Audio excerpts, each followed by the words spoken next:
Anna, thank you so much for joining us here at Super Return International. What would you define as ESG in terms of investment as we go into the 2020s? ESG really at its core is responsible investment. It's taking ESG issues into account when making investment decisions. It's looking for the risks in an investment from an ESG perspective, but also at opportunities. How much of a part are you seeing it play in terms of LP's decision making at the moment?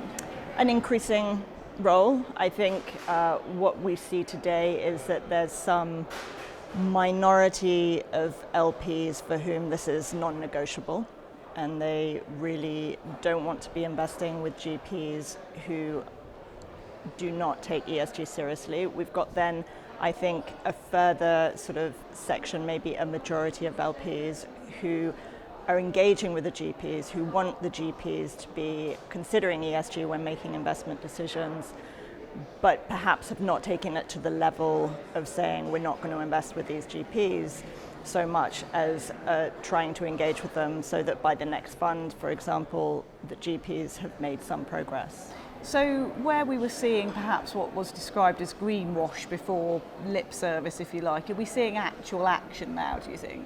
I think certainly. I think, what we on the LP side want to see is that GPs understand the importance of ESG, are able to articulate what it means, are able to identify risks that could potentially be ESG related while making investment decisions, but also implementing ESG policies down into their portfolio companies.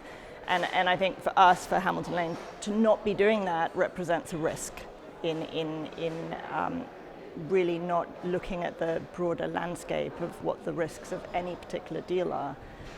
But I also think that most GPs are doing some of it, even if they haven't yet quantified it or qualified it as ESG.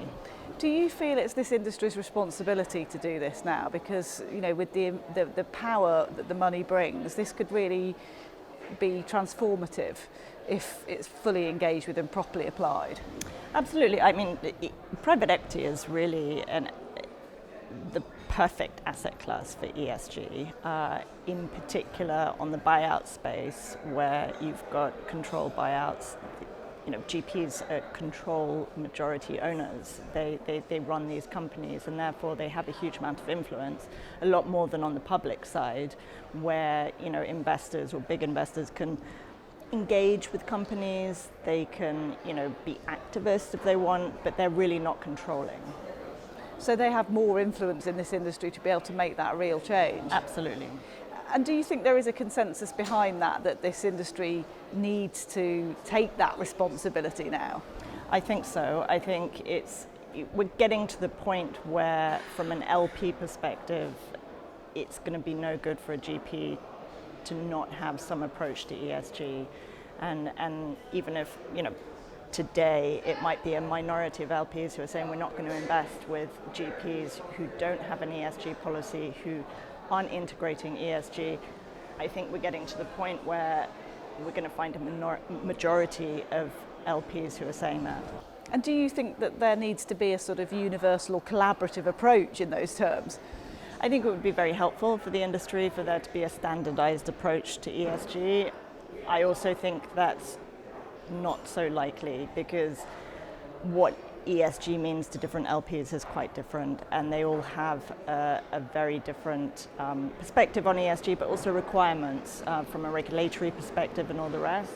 I think what can be done is to standardize certain things, so certain questions. GPs might be able to standardize a little bit of what they do. So, we'd all like to see them have a policy, we'd all like them to see them have, certain reporting requirements.